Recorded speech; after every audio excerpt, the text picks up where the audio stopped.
The cold wind howled through the cracks of the old stone orphanage, rattling the frosted window panes. Inside, 8-year-old Liam sat curled up on the narrow windowsill, his thin arms hugging his knees as he watched snowflakes dance in the pale moonlight. The world outside shimmered with festive lights and distant echoes of laughter, a stark contrast to the heavy silence that filled the orphanage halls. Liam wasn't unfamiliar with silence. It had been his constant companion since he was left at the orphanage's doorstep as a baby. Each Christmas, he watched other children leave with smiling families, their eyes sparkling with joy, while he remained behind, invisible to the world. Yet, this year felt heavier, lonelier. He reached for a battered pencil and a scrap of paper tucked in the pages of an old, forgotten book. Slowly, he began to write, his small hands trembling with each word. "Dear God, I know you're very busy, but I don't want toys or sweets this Christmas. I just want a family, someone to call me their son, someone to hold my hand when I'm scared. I hope you can hear me. Love, Liam." Liam stared at the words for a long moment, wondering if they would ever reach beyond the cold walls that surrounded him. With a hopeful breath, he folded the paper carefully and placed it on the windowsill. He whispered into the night, "Please, God, let the wind take it to you." That night, as the orphanage slept, a strange gust of wind rattled the windows. The letter trembled, then lifted slightly, but settled back down, unmoved. Liam, unaware, drifted into a restless sleep, dreaming of warmth and laughter. Unbeknownst to him, far beyond the snowy hills, a figure stirred. Miles away, in a dimly lit study, a man sat alone, staring into the flickering flames of his fireplace. His name was Thomas Bennett, a man whose life had grown quiet and hollow since the loss of his beloved wife years ago. Shadows of loneliness clung to him, despite the success and wealth that surrounded him. But tonight, something felt different. A strange sensation tugged at his chest, a soft whisper in his mind that refused to be ignored. He rose from his chair, glancing at the window where snow piled against the glass. An unexplainable pull guided him to his bookshelf, where his late wife's favorite book sat untouched. As he opened it, a small crumpled paper fell to the floor. There was no explanation for it, no reason why it should be there. Yet, in faded handwriting that wasn't his own, the words seemed eerily familiar. Find him. Thomas's heart pounded. Who had written this? And who was he meant to find? The fire crackled louder, shadows dancing along the walls.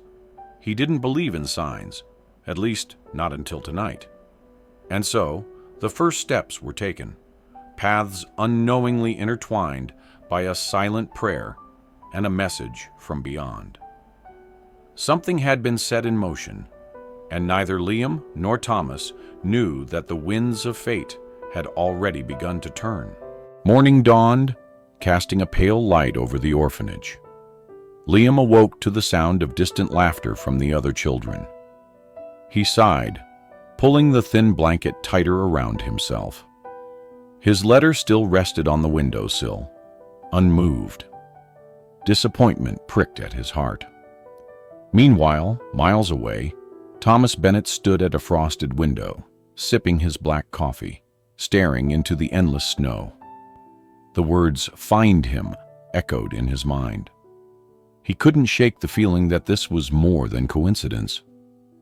A sense of urgency gripped him, and before logic could intervene, he was bundling up in his heavy coat and scarf. He didn't know where he was going, only that he needed to go. The journey through the snow-covered roads was slow, the wind howling against his car. The storm seemed to grow fiercer, as if testing his resolve. Hours passed, and just as doubt began to creep in, he noticed an old sign partially buried in snow. Maplewood Orphanage. His heart quickened. Thomas pulled into the icy driveway, the orphanage looming like a forgotten relic against the gray sky. He hesitated for a moment, gripping the steering wheel tightly, then forced himself to step out into the biting cold. Inside, Miss Clara glanced up from her paperwork as the door creaked open. A gust of frigid air followed Thomas into the dimly lit foyer. She studied the stranger cautiously. "Can I help you?" she asked, voice wary yet polite. Thomas hesitated, feeling foolish for a moment. How could he explain why he was here? He cleared his throat. My name is Thomas Bennett. I think I was meant to be here." Miss Clara's brow furrowed. Meant to be here? Before Thomas could respond, Liam peeked from behind the staircase, curiosity sparking in his tired eyes. Their gazes met, a fleeting moment, yet something stirred in both of them. Thomas felt an inexplicable warmth spread through him. Could this be the boy he was meant to find? But fate wasn't ready to reveal its hand so easily. A loud crash echoed from the kitchen, and Miss Clara hurried off, leaving Thomas and Liam in the heavy silence. Slowly, Thomas knelt down to Liam's level. "Hello there," he said gently. "What's your name?" Liam hesitated. "Liam." Thomas smiled faintly. "Liam, that's a strong name." But before another word could be spoken, the front door burst open again, and a tall, shadowy figure stepped inside, shaking snow from his coat. His eyes, cold and sharp, scanned the room before locking onto Thomas. "You're not supposed to be here," the man growled. Thomas's stomach tightened. Something was terribly wrong. The winds of fate had indeed begun to turn, but not in the way either of them expected. The stranger's cold eyes fixed on Thomas, and the air in the orphanage seemed to grow colder. Miss Clara returned, her face pale, as she noticed the tension. "Mr. Grayson," she said, forcing calm into her voice. "This is Thomas Bennett. He's here to inquire about adoption." Mr. Grayson's lips curled into a thin smile that didn't reach his eyes. "Is that so?" "We don't entertain visitors without appointments." Thomas stood firm. "I was guided here. I need to speak with you about Liam." At Liam's name, Grayson's eyes flickered, a brief crack in his icy demeanor.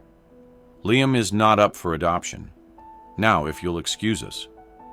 Thomas's stomach tightened. "Why isn't he?" Miss Clara shifted uncomfortably. "That's not for discussion." Thomas glanced at Liam, whose small frame trembled behind the staircase. Something was wrong. Desperation pushed Thomas forward. "I need to see his records. Now." Grayson's expression darkened. "Leave. Now, or I'll call the authorities." Before Thomas could argue, Liam's soft voice broke the tension. "Mr. Grayson told me no one wanted me." The words hung in the air like a ghost. Miss Clara gasped. "That's not true. Liam, who told you that?" Grayson's glare turned sharp. "Enough." But Thomas had seen enough. He moved past Grayson, determined. He pushed through a side door, deeper into the orphanage, ignoring Grayson's shouts behind him. The hallways were dim and cold, lined with doors. He found an office door slightly ajar. Inside, dusty filing cabinets loomed in the dark. Thomas rifled through the drawers until his fingers froze on a file marked Liam Carter. Inside were documents, adoption applications, all denied. Letters from families interested in Liam, never sent. Stamped across each page and read, "Hold." Thomas's breath quickened. He dug deeper and found something worse, a sealed envelope labeled "Confidential." Inside, a letter from a couple wanting to adopt Liam, dated 2 years ago. Their letter was kind, loving, yet it had never reached Liam. Grayson's voice echoed from the hallway. "You're making a mistake." Thomas turned slowly. "Number you are." Grayson lunged, but Thomas dodged, gripping the file tightly. He burst back into the foyer, where Miss Clara and Liam stood frozen. Thomas slammed the file onto the front desk. "Miss Clara, look at this. Families wanted Liam. He was never told." Miss Clara's hands trembled as she flipped through the papers. This can't be." Grayson's face twisted in fury. "You don't understand. He's not like the others." Police sirens wailed in the distance. Someone had called them. Grayson panicked. He lunged for Liam, but Thomas shielded the boy. The doors burst open, and officers stormed in.